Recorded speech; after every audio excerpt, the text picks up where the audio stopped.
Booktube. I'm here with my October TBR. I'm going to cut real quickly here to my dice roll. I'll explain quickly. My shelves are completely randomized to an extent, and that I had no control over what books were on there besides making sure there was a certain amount of fiction, a certain amount of nonfiction, and a certain amount of books on religion. So it's all just mixed on top of that. So I'm going to roll a d20, and that's going to correlate to a shelf number, and the shelves are they're double stacked, so the shelves are the whole things. And there's 1 to 19. If I land on a 20, that means I get to choose whatever shelf I want. And then I'm going to roll a 6-sided dice, and that will tell me if it's odd, I'm going to read the books in the front, and if it's even, I'm going to read the books in the back. So, there's the dice roll.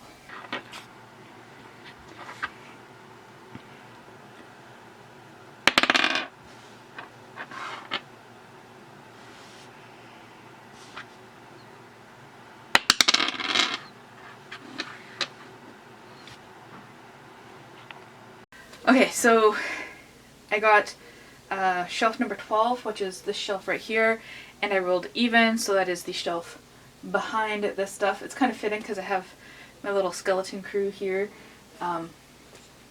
Show them to you. Yeah, kind of cute little skeleton stuffs.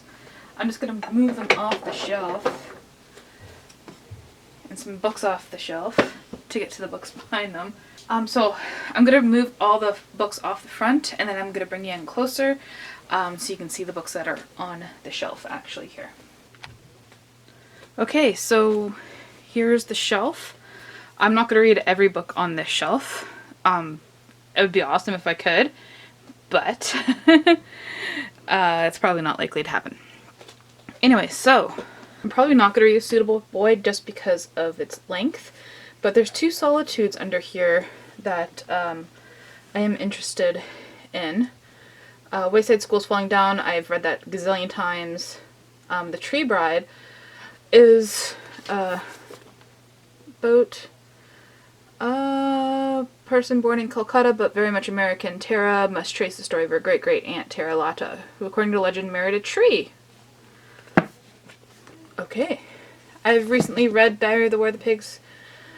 I've read half of Don Quixote. I'm not sure I'm ready for the other half. I've recently read Labyrinths. Fantasia's on a lot of TBRs. I should get around to it. The Mabinogion is Welsh folklore. Orient Express. This is the Graham Greene novel. I love Graham Greene. I have Thrawn Alliances. This is book 2. Yeah, the cover's missing. I have to read book 1 before I read that. Vert, I don't feel like rereading. Little Town on the Prairie is a sequel. The Temptations of Big Bear by Rudy Reeb. Maybe, I don't know. Walking the Bible by Bruce Feiler. This is him literally just journey through the land through the 5 books of Moses. Underneath here I have Homely Girl, Life and Other Stories by Arthur Miller. What I Was by Meg Rossoff, one of my favorite books. Peace Pipe Dreams, I believe this is nonfiction. The Truth About the Lies About Indians.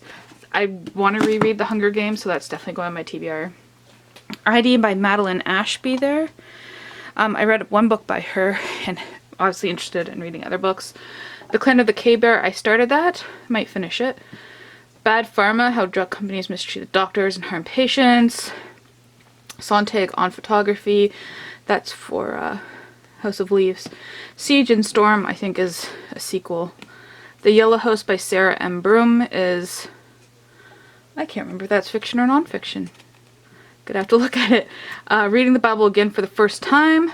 That's an interesting one. I've recently read The Alphabet versus the Goddess. I won't be reading that. That's about the evolution of the alphabet, our movement from pictograms to our current alphabet and how it affected gender.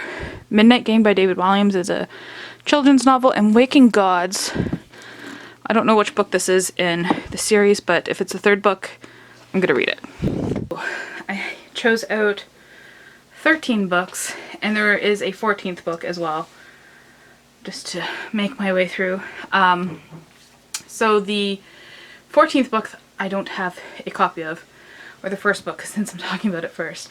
I don't have it in my hands because my mom's currently reading it, and that is Counting the Cost by Jill Dillard, nee Duggar. I have been fascinated with the Duggar since they started their TV show. They started out as, I believe it was 16 and pregnant again, or 16 kids and pregnant again, and it stopped when it was 19 kids and counting. And a lot of stuff has come out about the family and the problems with fundamentalism, especially. And I've been fascinated with fundamentalism for a long time as well. So Jill has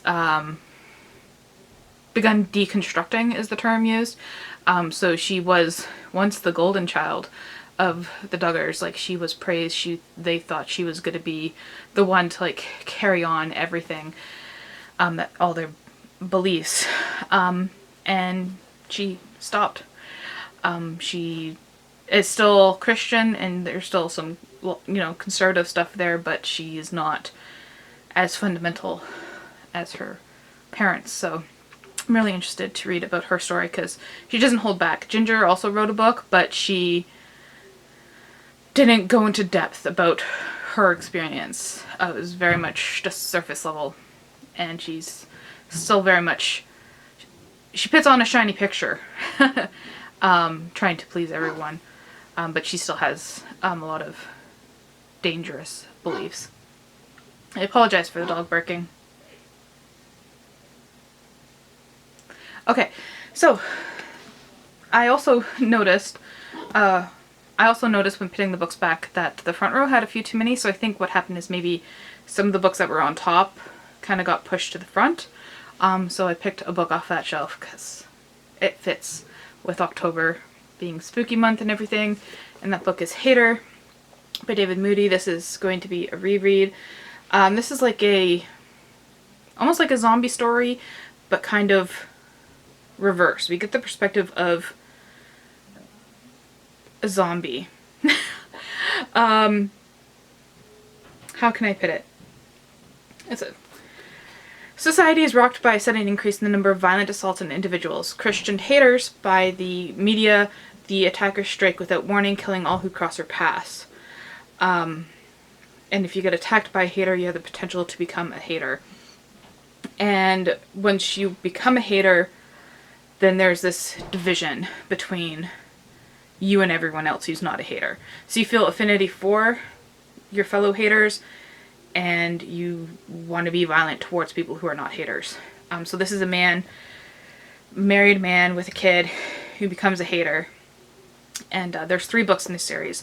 I've read all of them, but it's been a while. I haven't tabbed it, so I'll be rereading this book.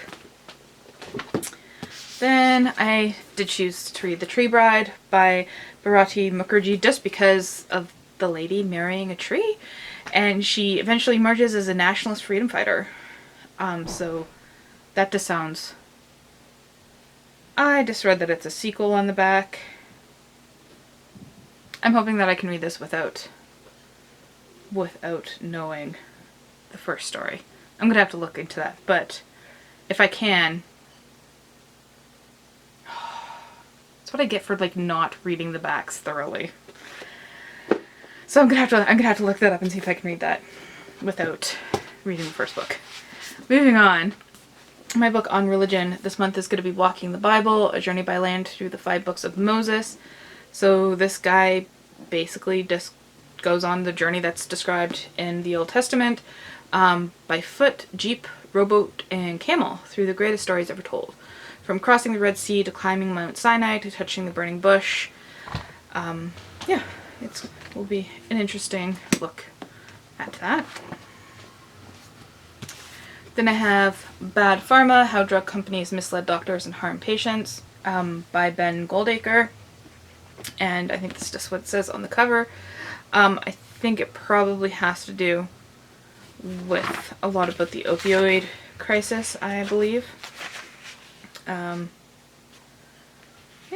maybe not. Bad trials, bigger, simpler trials, bad regulators, where do new drugs come from? I work in the health industry, in the mental health industry, which has a lot of different medications, because if you have mental health problems, you probably have also physical problems, and, you know, so it'll be interesting to see, like, a behind the scenes of pharmacies and drug companies.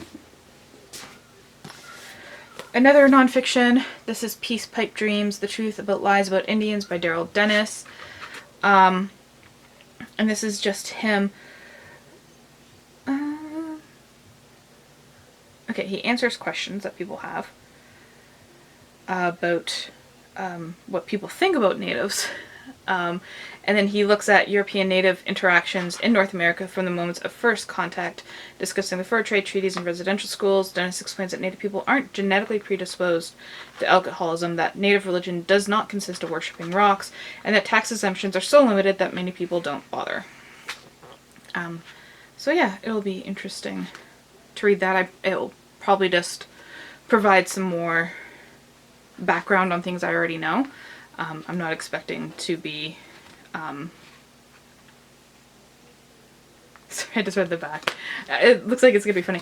I'm not expecting to be shocked at anything. But this is also interesting. He says, to paraphrase J.R.R. Tolkien, one word to rule them all and in political correctness bind them. So that sounds funny. Okay, this nice book is Two Solitudes by Hugh McClellan. Just gonna make sure I got that right. I'm pretty sure it's Hugh McClellan. I've gotten first names wrong so many times. Yeah. And this is a Canadian classic. I've expressed recently an interest in Quebecois literature, and this is about the divide between Franco and Anglophone Canadians.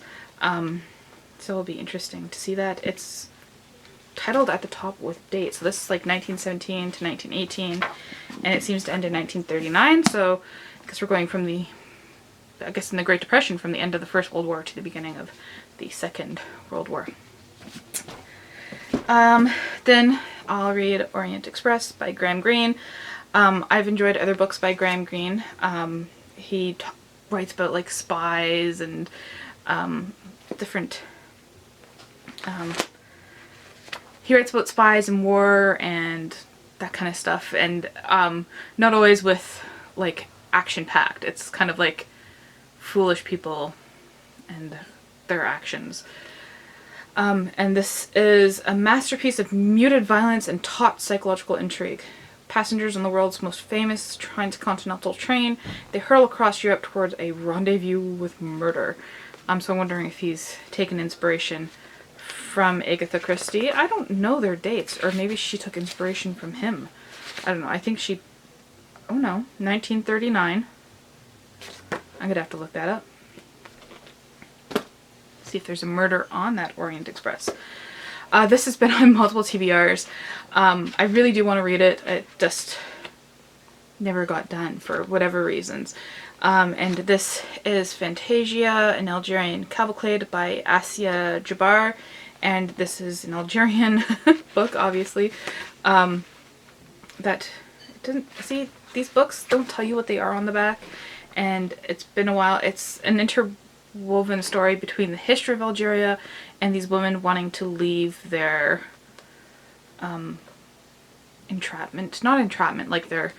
leave their living stations.